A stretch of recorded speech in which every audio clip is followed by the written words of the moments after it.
Hi, folks. My name is Jeff Adamson, and I'm the co founder of Neo Financial, one of Canada's fastest growing financial technology companies. At Neo, we use beautifully designed technology to create everyday prosperity for customers and retailers alike. I am fascinated by the intersection of retail and digital technology, which is why I'm so excited to sit down with Sean Clausen, Chief Strategy Officer at Bond Brand Loyalty. Sean's insight into the customer experience will benefit brands of all sizes in any industry. Sean has been instrumental in solutions for well-known brands such as Under Armour and Sephora, and he brings together his expertise in loyalty and customer experience to innovate better in-store, digital, and people-related solutions that create a return on investment and repeat customers. Whew, Sean. I mean, that's pretty damn impressive. It makes me sound like a control freak. I didn't want to take the brief. I wanted to write the brief. And loyalty marketing and CRM, has a lot more attribution to it. I think that's the net of all that. There was forms of marketing that didn't have that, and I was drawn to the stuff that you could clearly see. We put a nickel of investment in, I can get a dollar back out, and I know what I'm getting for my money, and so do our clients, and so that's where we are today. So let me ask you this, Sean. Aside from that intro, what is something that people couldn't find out about you just by Googling you? Uh, I don't know. I feel like pretty much everything is out there. Um, I have a lot of faith. I don't know if it comes through explicitly in what you could Google. I have a lot of faith in this sort of realm of work, this kind of marketing. I think marketing in general kind of has uh, maybe a natural distrust to it that I've never quite understood. In a modern society, this is not snake oil salesmanship. Having fools part with their money. This is grown human beings making informed decisions in a time where information has never been more abundant than it is now, and to a large degree, I feel like a lot of the marketing work that we do is, in some cases, bringing customers to that information so that they can make their own decisions.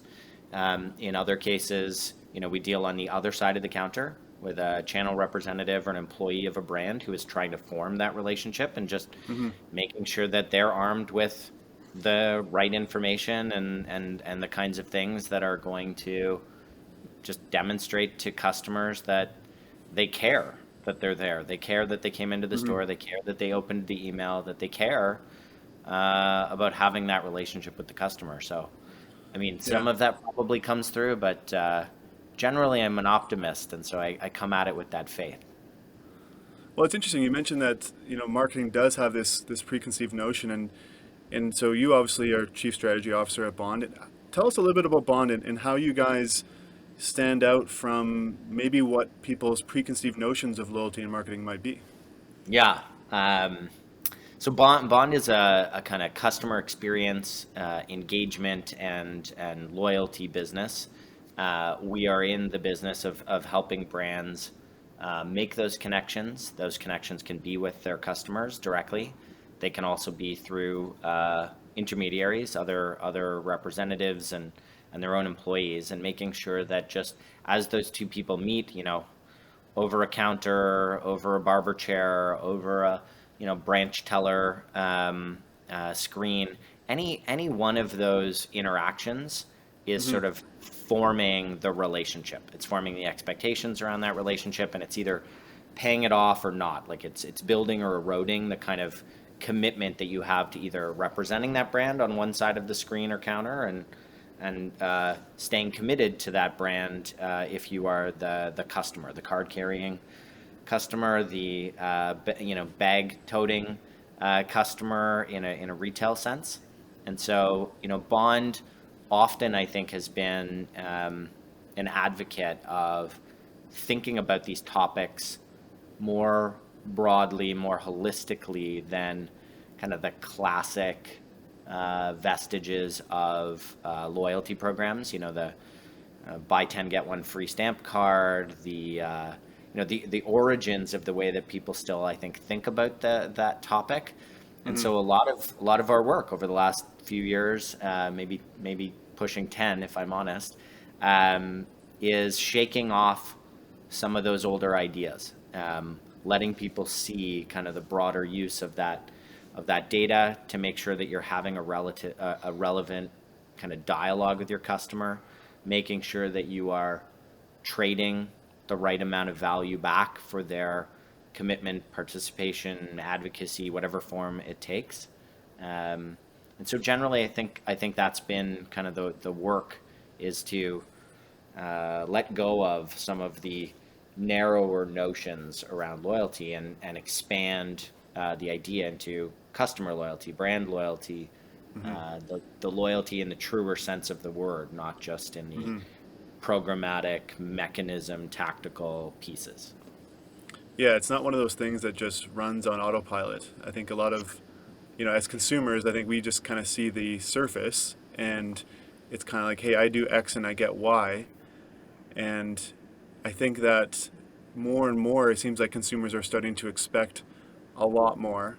And it's interesting that, you mentioned something earlier there that really piqued my interest, and it was that, your customer's relationship is either growing or it's eroding. And I guess, how do you think of that customer relationship? It sounds like you see it as a fluid, ever-changing, kind of living thing. And then I guess I think I once heard you say that your goal is really, or the goal of marketing and loyalty is to create customers who create customers. How do you think of that fluid relationship in the context of creating customers who also go and create customers and become an extension of your own marketing and loyalty? Yeah, I mean, a good analogy is kind of like any human relationship, right? It's changing all the time. It's got new dynamics in it all the time. And if you're not paying attention to those dynamics, that relationship can stall, it can sour, it can get Hmm. stale. There's a lot of things, a lot of momentum behind sort of less effort and less energy into the relationship. And consumers are faced with an abundance of choice, whether that be in packaged goods and service Hmm. providers, et cetera. There's just a cornucopia of choice out there for them. And so, wedding yourself to one brand as a customer, committing yourself to be the representative of that brand if you're on the other side of the equation, all of those things take tending to. They Hmm. take effort. They need to respect the sort of dynamicness that they operate in. And so I think you're right. Like a lot of brands who kind of leave this on cruise control, we end up in conversations where they'll say, like, I don't believe in loyalty. I don't think it works. And I'm like, it feels like not believing in gravity. I mean, you don't really have a choice. It either is or it isn't. You may not be working on the relationship. That's fine. Hmm. That's your prerogative. But to say that it isn't like a major influence in the Hmm. marketing sphere right now, I Hmm. think is kind of missing the point. And customers, kind of creating customers, again, I'll go back to that analog. Hmm. When you're really excited about something, you tell Hmm. people about it. That Yeah. that thing could be a hobby. That thing could be a new relationship, you're in personally. It could Hmm. be a product you just discovered that solved this thing that you didn't know there was a product that did that, or Hmm. a level of service that you like really didn't Hmm. expect out of a brand, or that reached above where your current expectation is. Those are the things that are worth human beings saying them to each other, that are Hmm. worth advocating for, all the classic marketing terminology around that. But the human scale version of that is just something worthy enough to convey to, lots of conversation about NPS. It's okay. It's a leading indicator. Uh, People who actually refer your brand Hmm. are far more valuable than people who will Hmm. kind of purport hypothetically to be a promoter of Hmm. your brand or your product. And so Yeah. I think we're living into an era where we can, like, just like what drew me to this space originally, we can see it and we can Yeah. count it. There's no more guesswork. It's all quite quite tangible. Yeah, it's more measurable. And it's interesting you said, if you think about human relationships, and I feel like a lot of brands look at their customers and they don't think of it as a human relationship. They think of it as, how many points have been redeemed, or, what are our sales this year? And I think like any human relationship, it does take some amount of engagement. If you have a friend that you've never called, or if you only call once every 10 years, or When you you only need call, something. yeah, or you only call them when you need something, then it's not really a highly engaged or even a healthy relationship. How do you think of engagement then between brands and customers? And then maybe the follow up to that would be, how do you measure it? Like, what are those? How should we be thinking about measuring engagement? Is it how often they're buying with you? Is it how often they're like redeeming points? Is there a North Star metric that you use? Yeah, so maybe I'll answer the first question first. The way we think about engagement has a spectrum to it, right? This is not a it's not a binary like engage, not engaged, engage, not engaged. That would be it would feel like a fairly kind of schizophrenic relationship with a lot of like jerking back and forth, starts and stops. Um, the truth of engagement is sort of how much you put in is potentially how much you get out. I think companies um, getting attuned to the idea that those things change over time. Look at let's take it into the financial realm. Hmm. Uh, my complaint of a lot of credit cards is that they're still constructed as a point in time with a certain makeup, and that doesn't change. And the lifespan of an average card, let's call that for round numbers 7 years with most customers. Hmm. Um, I did a lot of changing in the last 7 years. I don't know about you. My needs changed pretty significantly when I started having kids, and I had periods of time where I traveled a lot for work, and periods of time where I didn't, Periods where you buy and less shampoo, for example. right where I was at the barber all the time, and then I never went to the barber again. My credit card has never done a great job of sort of morphing to those changes in my life, you know? And I think brands, retailers of all kinds, um, miss the signals. Sometimes those data signals are sitting kind of in plain sight. And if I stay in that payments realm, when I stop spending money on something, it's a pretty good indicator that maybe I don't have hair anymore, or maybe I don't need that thing Yeah, that I used to value. And yeah, engagement isn't just about the transactions. To answer the second part of your question, yeah. the signals we look for tend to be a little further upstream, non-directly monetary, as a canary in the coal mine about the state of the relationship, right? So, Hmm. maybe you fall off launching the app. Maybe you only narrowly go into a portion of the site anymore. Um, maybe you've established kind of routines, and they're more narrow and they're set, and we can see those things drop off all upstream of full blown transacting. Hmm. But they're good early indicators about the level of engagement and commitment and participation that a customer is Hmm. leaning in and having or not Yeah. having with the brand. So those KPIs tend to be a bit of a spectrum. So you think of it as more of, hey, what are the things I should be looking for as those leading indicators that a customer may be fading away a little bit, maybe lapsing and on the verge of churning? And then would you say that the disappearing of sales, is that the kind of last indicator? Like, would you say there's anything else other than that, or is it kind of like, hey, they've stopped spending, but then if that's if you agree with that, then the question is then how do you know the difference between them having stopped spending with you versus them maybe just going bald and not needing shampoo? Like, I certainly don't need as much as I needed 10 years ago. Yeah. I mean, listen, this is where I start to value the education that I didn't necessarily formally have. We got a lot of analytical horsepower these days. We've got a lot of technology that can help point out that that's an anomaly, that he's not spending at his barber, but you've still got his Netflix, Yeah. hitting this card, et cetera, et cetera. Um, Yeah.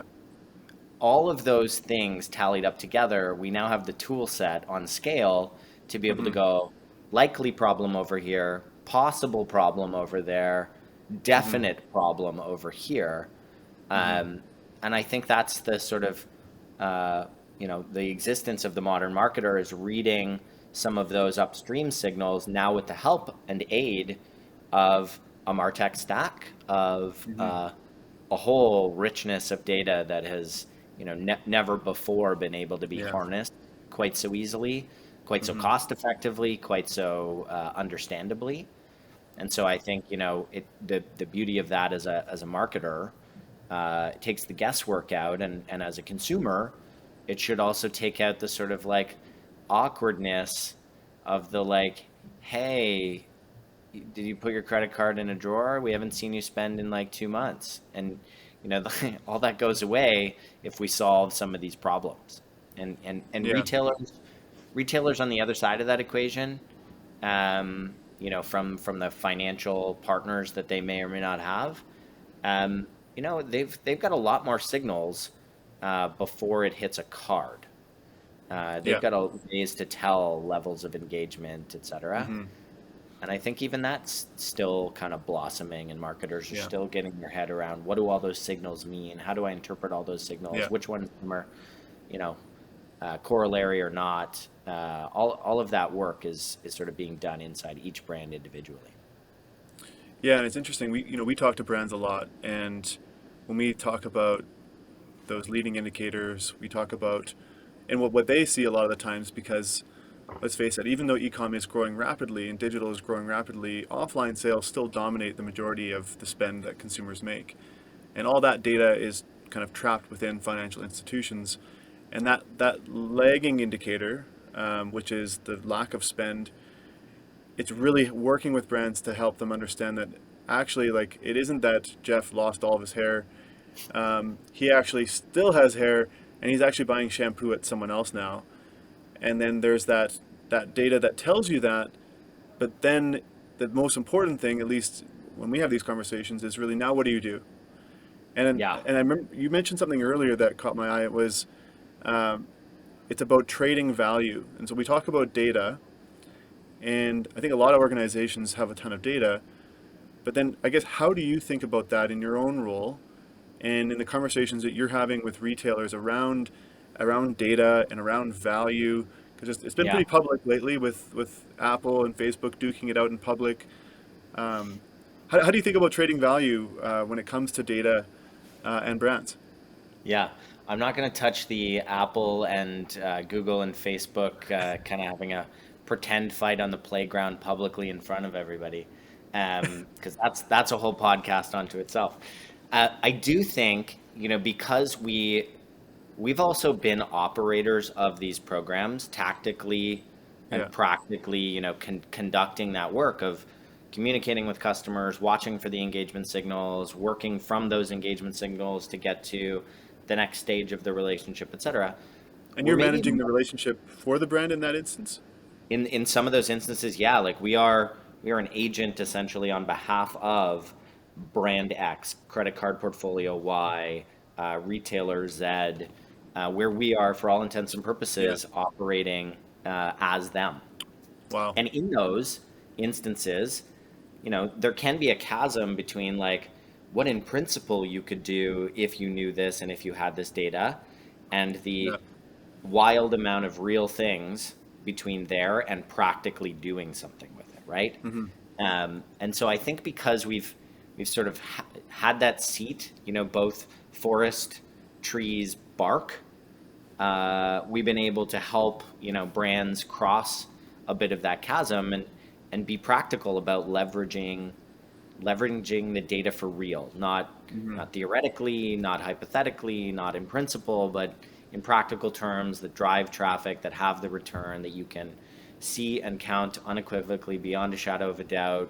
Hmm. The margin of error 19 times out of 20, or 4 or 5%, 19 times out of 20. Like it feels like cheating to some degree because there's no guesswork required in interpreting the results of those investments. And so I think when marketers are still left sort of wondering if it's working and having to work off of feeling. It's probably that the work hasn't been done to architect the experience such that they can Hmm. tell, for certain that it is or isn't having the intended effect. And I guess why is it that some brands seem to be able to get away with collecting a ton of data, Yeah. and it seems like consumers willingly give it to them, and then other brands will get, crucified for asking for some basic permissions to do what they want to do. Like, so what's the difference? What are some brands doing Yeah. and some aren't? There's a couple of things that I would point to. I mean, we do some research, kind of evergreen. It publishes annually called the Loyalty Report. Hmm. This last version of it, there's a whole sort of battery of investigation on reciprocity. Do Hmm. I feel like the brand is giving back to me what I am putting in or more? And most of it, and a lot of it, centers around the use of data. And sometimes brands miss the trick to properly declare that they're using the data, what they're Hmm. using the data for, and that consumers can clearly see it. And that can create uncertainty or skepticism or Hmm. some of those sentiments that you mentioned. And it's a, I will tell you, it's a nuanced kind of changing line between cool and creepy. And the customer is moving their impressions of where that line is Hmm. on the regular. Brands wading into the equation, like Apple and others, they're influencing where that line is placed for some people. But Hmm. the general rule of thumb that we've used with our clients and I think has been successful for them is to just be hyper conscious that what you're asking for is something you can demonstrate you are using and is of value back to that customer, which is Yeah. why relevance and only Hmm. putting the stuff in front of me that's going to feel like it is relevant, it has such importance because Yeah. otherwise you become Facebook and Yeah. people forget that they were transacting on that site. Everything Yeah. got moved too far to the background and it wasn't like overt. Loyal. This is almost like the beauty of loyalty. It's so overt. Yeah. Uh, I am showing you I'm here and I'm volunteering Yeah. this, and in return, I'm getting some form of value back. It almost Yeah. inoculates you. I know that term is maybe a little loaded right now these days, but like it inoculates you from some of the criticisms or some of those attitudes around what are you Yeah. doing? Why are you Well, collecting this? Do you need yeah, this? yeah, and it seems like the brands that do a great job at this are the ones that are making it very obvious what it is that you're getting Yeah. in this This will relationship. save Like, you this will save you time.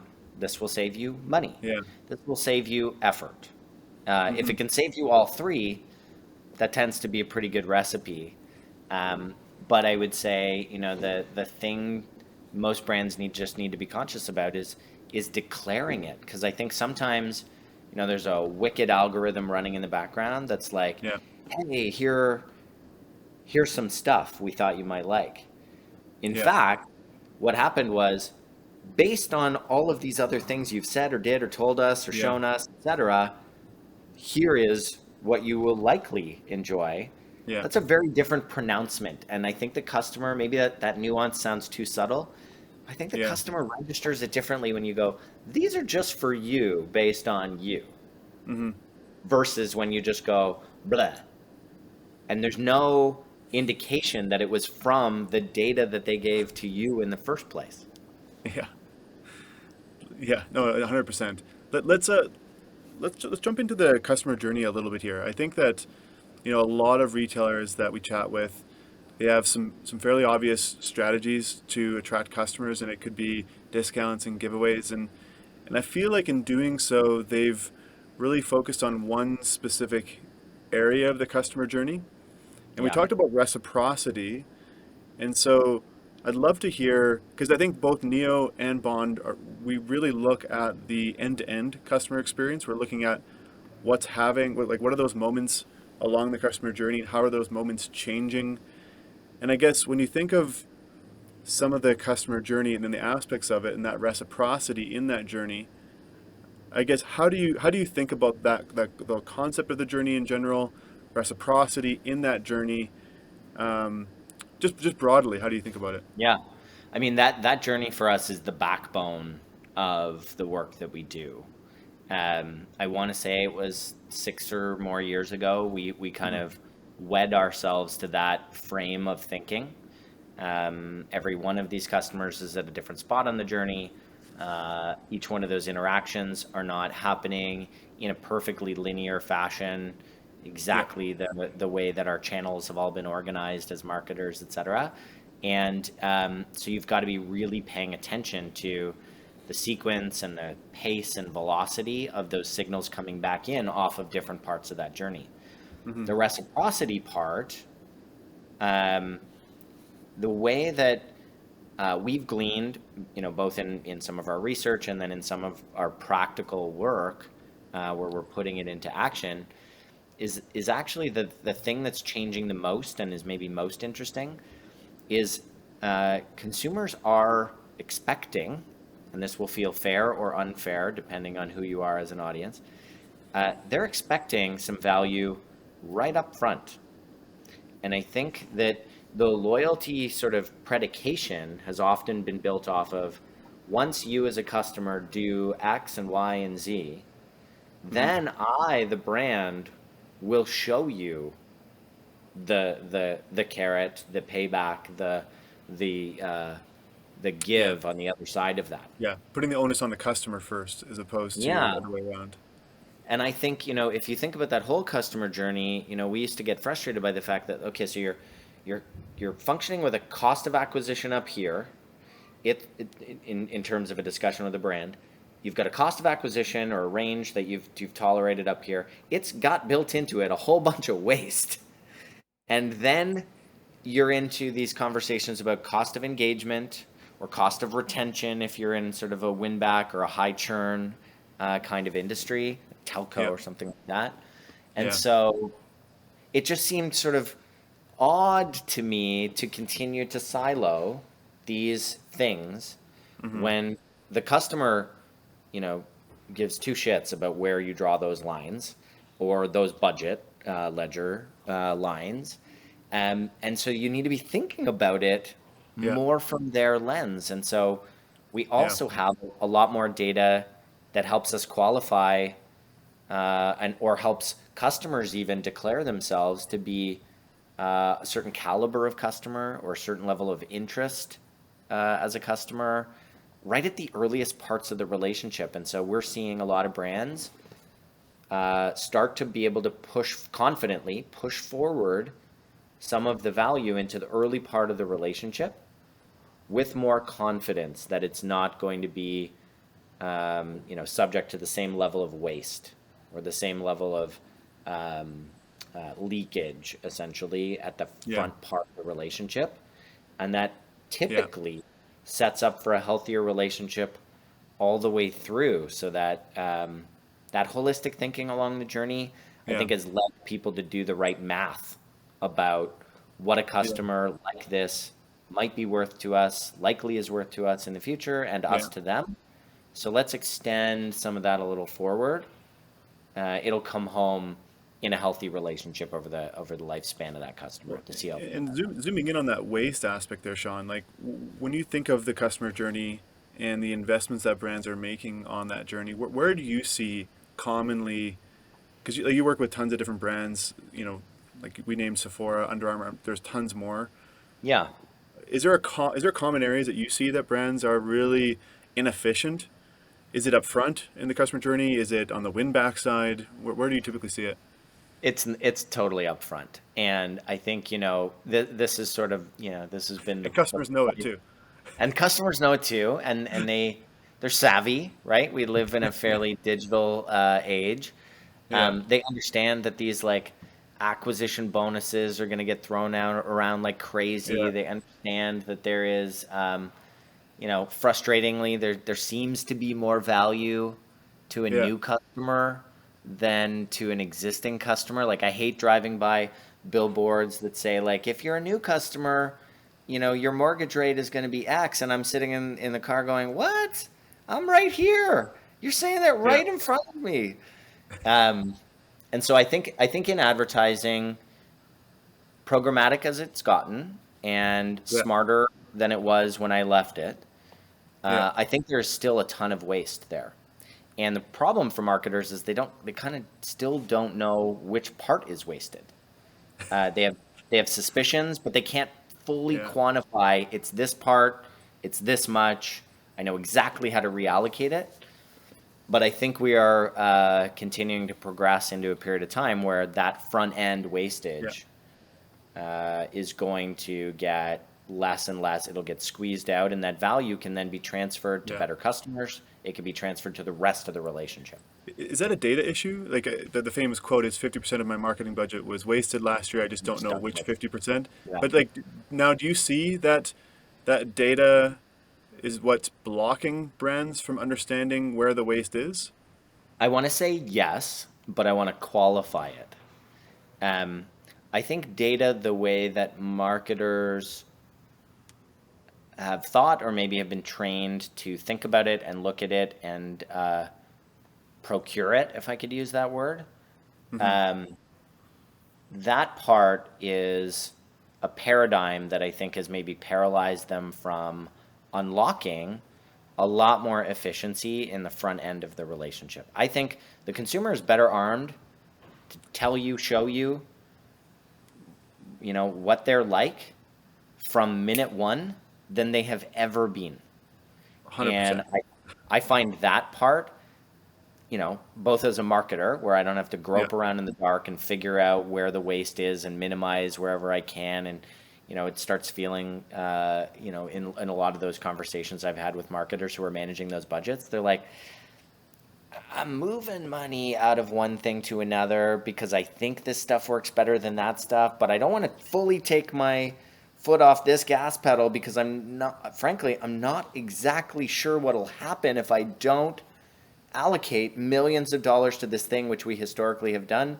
And I have kind of reports that tell me that it's sort of working. Like it's hard to have the confidence to go, nope, I'm taking all that money right off the table and I'm sliding it all the way over here because there's no question over here. Hmm.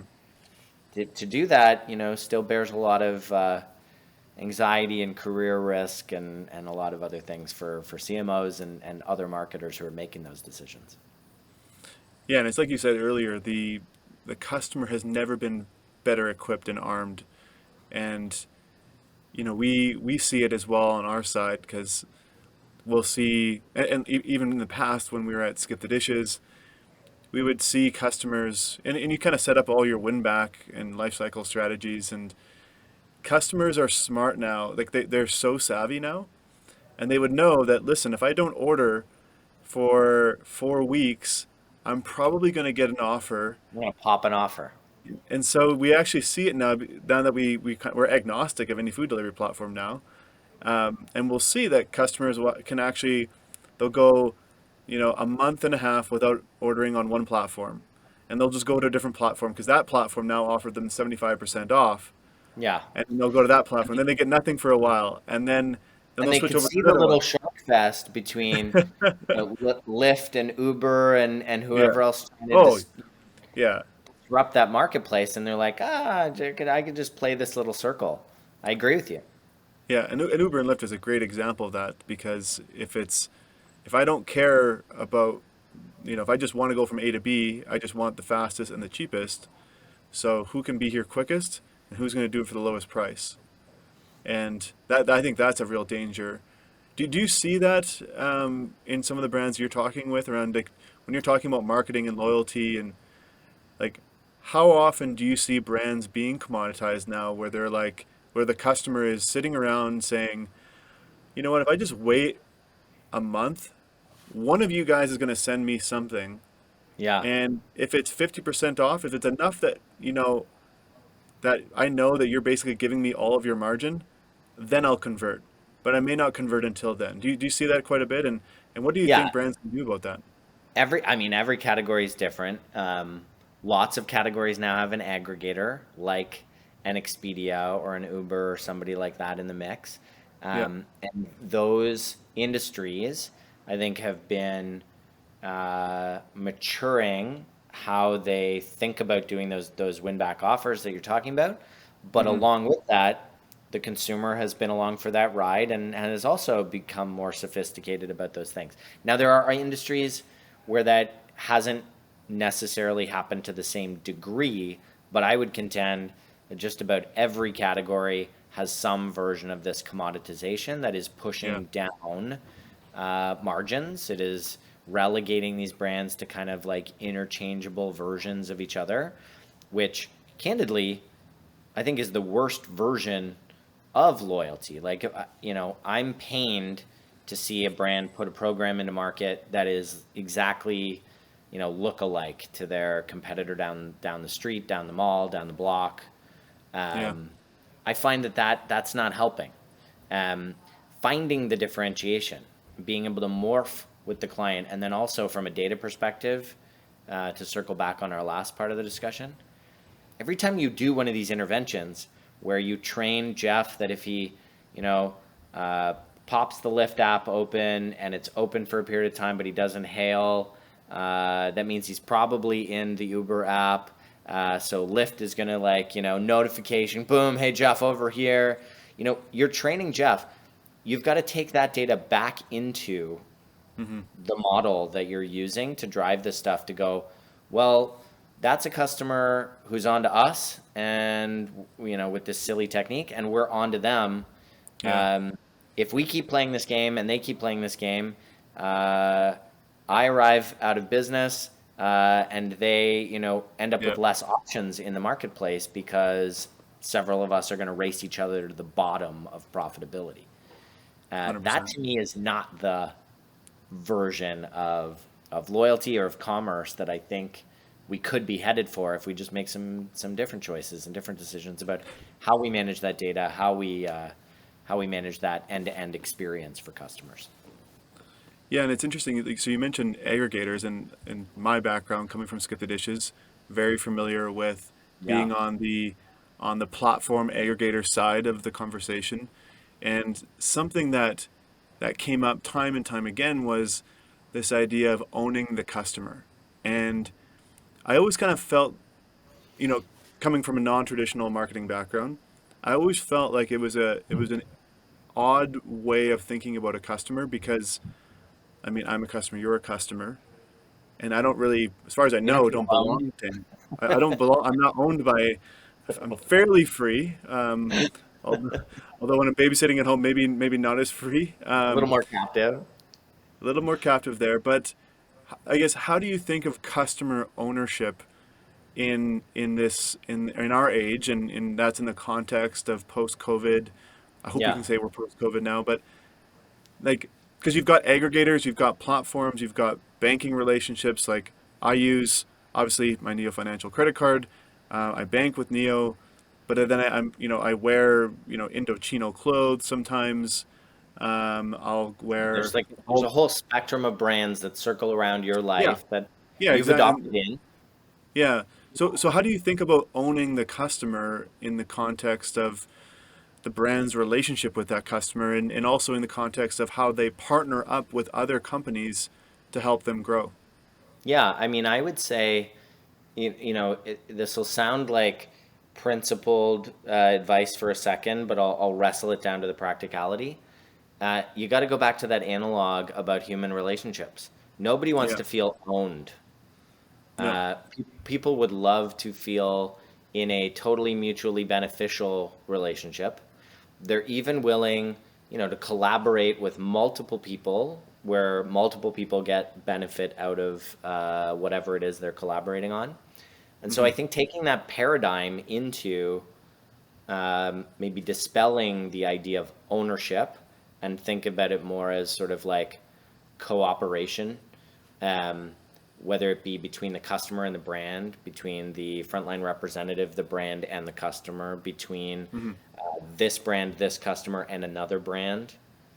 yeah, Um, that's kind of a healthier way to frame it. But then hmm, practically, what that means is, uh, the knowledge being sort of more available and permissioned out of those relationships is an important aspect to kind of a more modern view of quote unquote ownership, or whose customer is it, or these, I think these things are sort of like antiquated fights, uh, or strange vestiges of like an era gone by, that like, look, we live in a lot more of a shared oriented world. Hmm. And so to continue to just focus on sort of like perfect black and white ownership feels to me, like missing the point. And I think the brands who are working together, I know that Canada is at a period of time where retail and financial services, I think, their relationship maybe eroded or got lost in the woods in some ways. That's not true in all markets. We do a lot of work around the world, and there are places where retail and financial services have a different dynamic and a different kind of relationship. Hmm. And I think it can be more fruitful, frankly, than we in Canada necessarily see today. I think that there's a lot more in it for all parties to be Hmm. working together a little bit more. And we see, I've shared this perspective with you and with a lot of the brands that we deal with in North America. I think payments and retail and forms of, even to borrow from some of your history, last mile and mobility, those worlds are colliding and mashing up and creating a lot of new potential, a lot of new excitement for consumers. And I Hmm. think the brands who are coming together to work on that stuff on behalf of their shared relationship with this customer or that customer or Hmm. this customer, I Yeah. think they're I think they're doing better. I think they're arming themselves for the future while they're winning and doing better. And so I think it's just going to have a knock-on effect if you're taking a different orientation. Now, the data is all going to be permissioned properly. The governance is a real thing. We spend a Hmm. lot of time thinking about privacy, et cetera, but Yeah. uh, those two things don't have to be at odds if the transparency is there and everybody's on the same page about what's going on. Yeah, and I think it's an interesting topic to dive into. It's the world that we live in is in the world of payments, and we've seen kind of a resurgence lately where there's been the announcement in the U.S., DoorDash, Instacart, both coming out with co-brands. Uber already has their own payment product. Starbucks Yeah. has a very, very successful program in the U.S. How do you think about brands controlling that payment experience, that last mile? You spend all this money getting it to the customer to the last step, and then what? And like, Yeah. what's your take on payments and its role in the customer journey from the retailer's perspective? Yeah. So, from a retailer's perspective, and then maybe we'll cross the counter. Um, from the retailer's perspective, the time and energy and sweat equity you put into kind of all the rest of the experience, I think, maybe this is my inner control freak popping out. To leave the rest of that last bits to others, solely to others, completely outsourced to others, I think uh, misses some opportunity to add eases and conveniences, create new value for customers. It seems like, those final inches, not to sweat the details of those final inches, is a bit of a miss. And so I think, Starbucks, look, they're one of the few companies who would speak on earnings calls about the level of return that their loyal customers make to the brand, the source of sheer unadulterated growth that those customers have been, in part because they, at first, took a lot of painstaking effort to create a payment ecosystem that had less friction in it, that was attractive enough for customers to opt into, and the right kind of customers to opt into. And I think, again, this whole landscape is developing as a bit of a spectrum, and so there's more and more ways for retailers to play in portions of a ever expanding or kind of blossoming area of payment. It's not just a functional thing. Like if you think of the rise of buy now, pay later, that's not just a functional decision. There's a Mm-hmm. lot of emotion going on in that phenomenon, which has washed Mm-hmm. over, the world in the last 18 months pretty potently. Mm-hmm. There's a lot of other aspects to paying than just the kind of functional component of paying. So I think there's Absolutely. opportunity there if brands are interested in growth, if they're interested in really taking control of the Mm-hmm. full customer experience end to end. Yeah. I think there's work to be done in that space. Yeah, and there's just I mean, this is kind of the world of fintech, and it's really, you see brands. I think Loblaws, for example, about a third of their profit comes from PC Financial. Canadian Tire Triangle, it's around the same. Macy's in the U.S., about 90% of their profit comes from their fintech. And then I think I read that Starbucks has about $4 billion worth of balances sitting in their app, which Yeah. I'm sure that they are securitizing and making money on somehow. Yeah. Um, And so from the retailer's perspective, I agree with you. You could go super extreme and go, Costco doesn't make a dime on any stitch of inventory that comes through that building. It's almost entirely on the sort of financial Memberships. aspects. Yeah. And I think like those are extreme versions, but Yeah. there's so much goodness Yeah. in these realms and these areas. Hmm. Um, and I don't think it needs to be reserved for the gargantuan Starbucks of the world and the Hmm. those large companies alone. I actually Hmm. think like the tool set is more democratized than it's ever been. The techniques are more democratized than they've ever been, and so a lot of retailers have some opportunity in this space if they Yeah. if they wade in.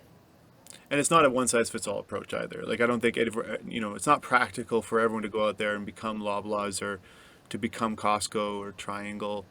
Um, there's a lot of CMOs that are listening in. There's a lot of people who work in loyalty, and I want to touch on some of the organizational challenges while we still have a few minutes here.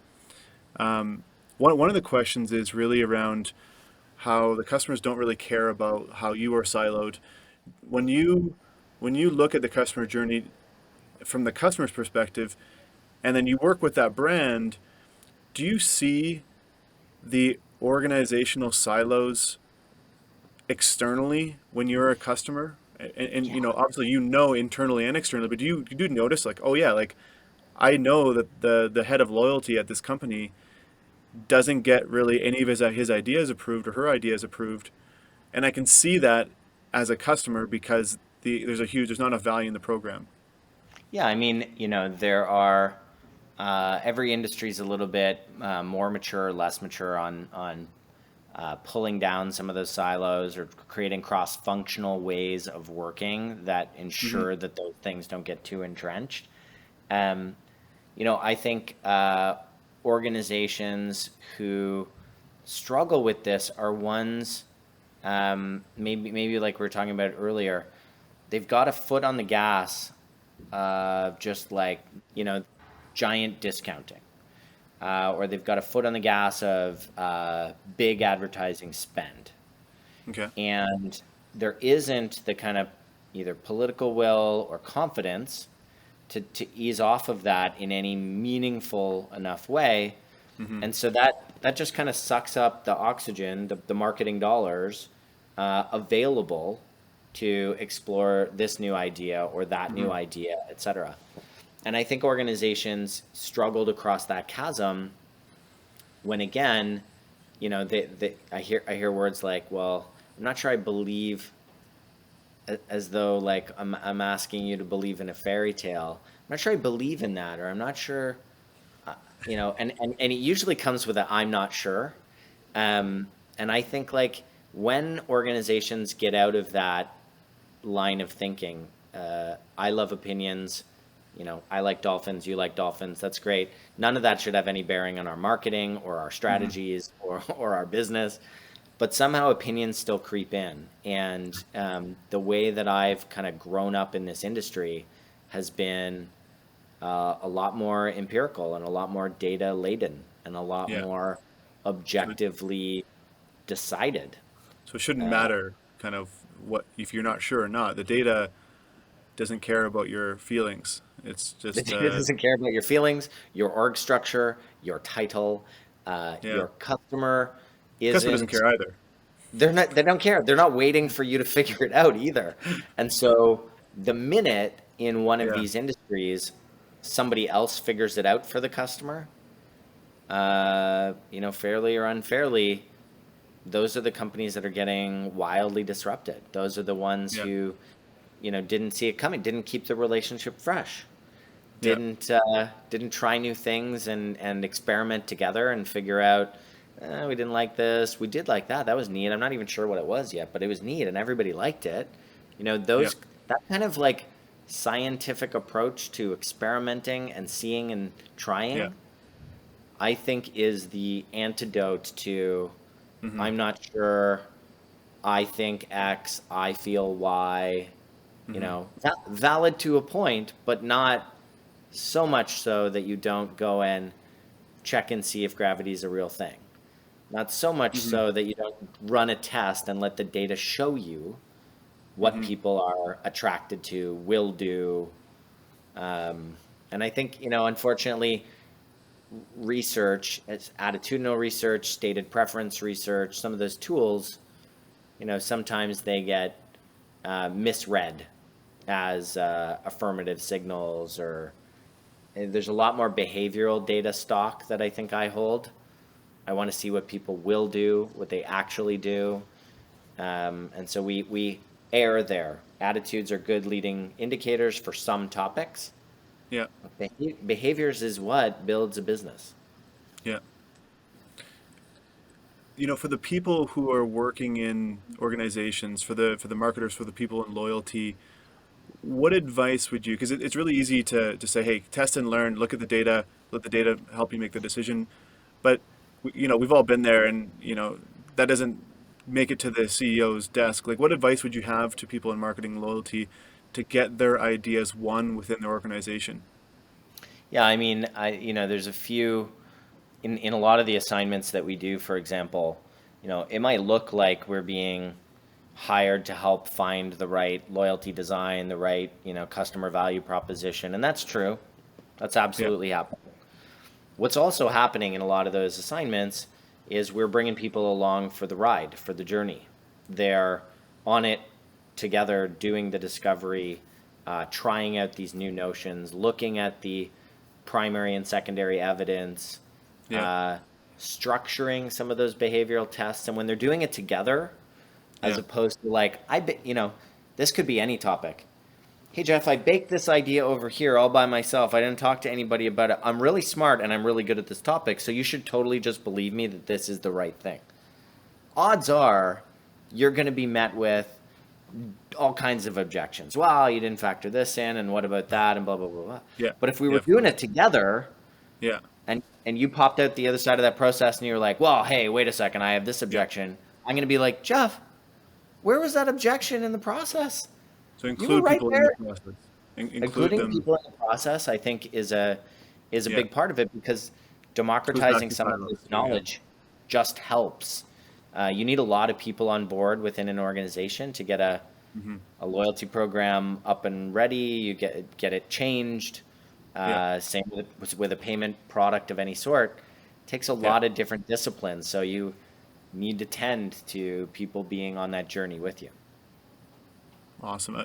Um, I'd love to kind of touch on a few more questions. Are you still good for a few minutes?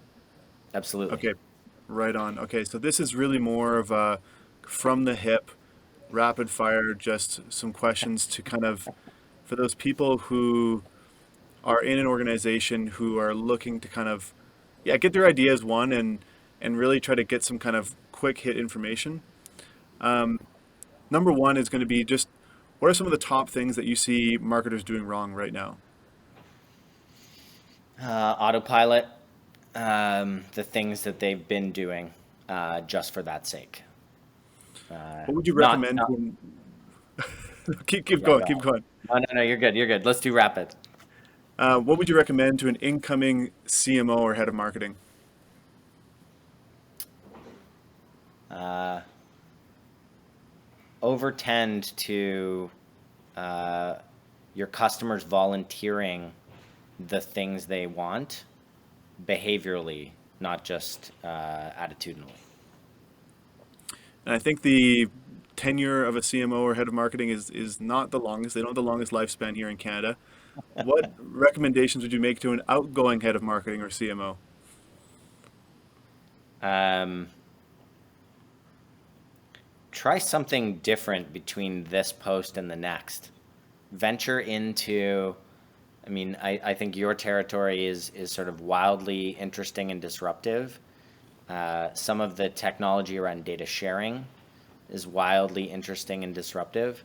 And so if you can afford to take a minute and take a beat to try something else that isn't exactly the next CMO post, head of marketing post, Hmm.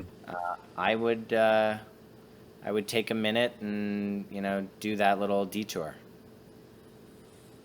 What is the cheapest customer acquisition channel for a brand? It should be their existing customer base. Top strategic mistake you see in loyalty programs? Total facsimile look-alike program designed to your competitor. Good answer. What do you think? Congratulations, you've come to parity. Way to go. It's it's now a tie, maybe, because your competitor will probably update Maybe. the program.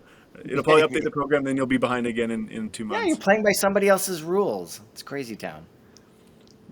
Which brand would you give the most improved digital award to?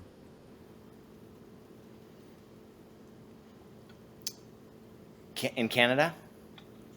Yeah, let's go Canada. Okay. Um, Not the best, just most improved.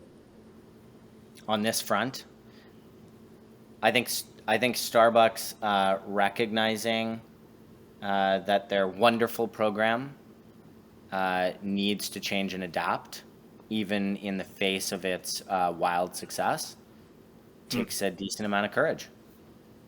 Yeah, that even though they are dominant in that, they're still hungry to get better. Yeah. Last one here. What advice would you give to people who are starting out a digital transformation? Uh, don't quit. The length of time it takes is longer than people usually imagine, worth it to greater extent than they imagine. Yeah. And because of that CMO survival rate you mentioned earlier, oftentimes somebody wrote a check that you're now in charge of cashing.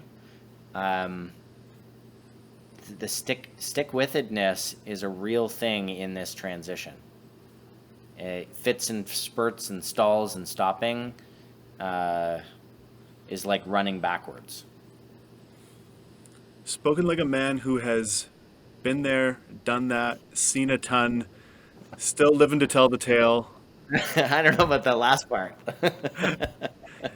Sean, it has just been such a pleasure to talk to you, man, and super grateful to you for coming on and talking through some of the different things that people are seeing every day and maybe not knowing the answers to. So I just want to let you know I appreciate you and all the work that you guys are doing over at Bond Brand Loyalty. Thanks a lot, man. Yeah, thanks for having me, and thanks to those brave marketers and brands who've put the trust in us, so that I can give some of that, just a flavor of that to you guys. So that's it. If you like what you heard today, please share it within your network. If you'd like more information on Bond, go to bondbrandloyalty.com. And for more information on Neo, head to neofinancial.com. See you next time.